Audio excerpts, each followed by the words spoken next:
Salam Ibu Bapak, Saudara-saudariku dalam kasih Tuhan Yesus Kristus. Harapan dan doa saya, Ibu Bapak, Saudara-saudari dalam keadaan baik-baik, dalam keadaan sehat-sehat, dan selalu dalam lindungan Tuhan. Namun apabila kondisi kesehatannya terganggu dengan berbagai macam penyakit atau sedang menghadapi berbagai pergumulan hidup, tetaplah bersabar menghadapinya sambil berharap dan berdoa, serta berserah kepada Tuhan yang Maha Kuasa dan yang berdaulat atas kehidupan kita ini. Puji syukur kepada Tuhan, kita berjumpa kembali dengan saya, MPS, melalui program Pesan Suara 5 Menit via YouTube hari ini yang ke-77. Renungan kita hari ini dari Amsal 13 ayat yang keempat yang berkata demikian. Hati si pemalas penuh keinginan, tetapi sia-sia. Sedangkan hati orang rajin diberi kelimpahan. Tema renungan kita hari ini adalah jangan jadi pemalas. Saudaraku, secara umum arti kata malas adalah tidak mau bekerja atau tidak mau mengerjakan sesuatu, keengganan seseorang untuk melakukan sesuatu yang seharusnya dapat dikerjakan, atau hilangnya gairah seseorang untuk melakukan suatu pekerjaan. Ketika kita mulai memiliki banyak alasan untuk menghindari dari sebuah tanggung jawab, kita suka sekali menunda waktu dalam mengerjakan sebuah pekerjaan. Ketika kita menolak tugas yang dipercayakan, ketika kita tidak lagi tepat waktu, ketika kita tidak lagi disiplin, ketika kita mulai ogah-ogahan bangun pagi, ketika kita tidak lagi bersemangat dalam melayani pekerjaan Tuhan, berhati-hatilah. Sekali lagi, berhati-hatilah, karena diri kita mulai dan sedang dihinggapi oleh rasa malas. Ada kabar buruk bagi para pemalas. Kesuksesan atau keberhasilan di segala bidang kehidupan ternyata tidak akan pernah menghampiri orang-orang yang malas bekerja. Ada kalimat bijak yang mengatakan, jika kamu terus malas bekerja, atas dasar apakah engkau mengharapkan sebanyak yang dihasilkan oleh orang-orang yang rajin? Sekalipun seseorang memiliki bejibun keinginan atau impian setinggi langit, tapi jika ia sendiri bermalas-malasan, maka semua keinginan dan impiannya tidak akan pernah terwujud. Amsal 21 ayat 25 berkata, si pemalas dibunuh oleh keinginannya karena tangannya enggan bekerja. Sesungguhnya kemalasan itu bisa diklasifikasikan sebagai salah satu penyakit mental. Dan kalau penyakit itu terus dibiarkan dan dipelihara, akan semakin menjadi kronis. Bukan hanya akan merugikan, tapi juga akan menghancurkan diri sendiri.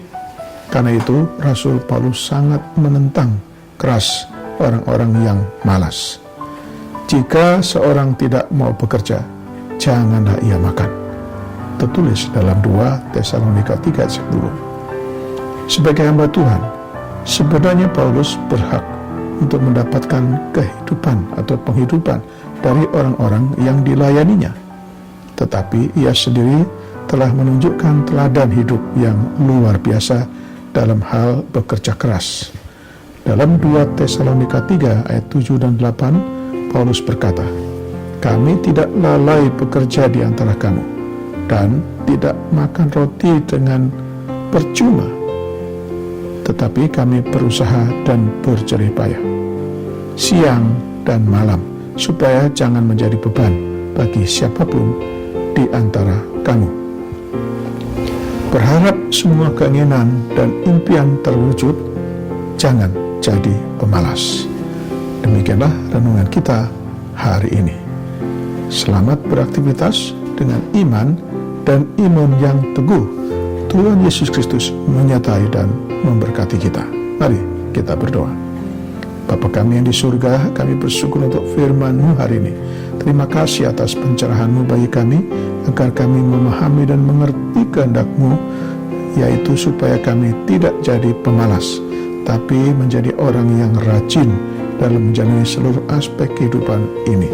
Karena ada banyak keuntungan yang akan kami peroleh bila kami menjadi orang yang rajin.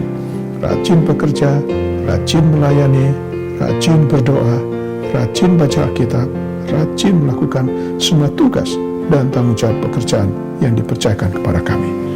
Ampunilah kami kalau kami seringkali malas, cuek, tidak peduli terhadap tugas dan tanggung jawab kami sebagai karyawan, ibu rumah tangga, sebagai kepala keluarga, sebagai hamba Tuhan, dan apapun profesi kami.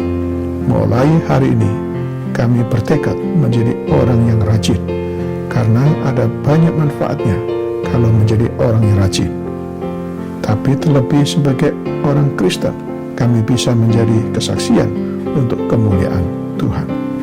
Kami berdoa bagi yang sakit, yang ada di rumah atau rumah sakit, kiranya Tuhan berkenan menjamah dan menyembuhkannya.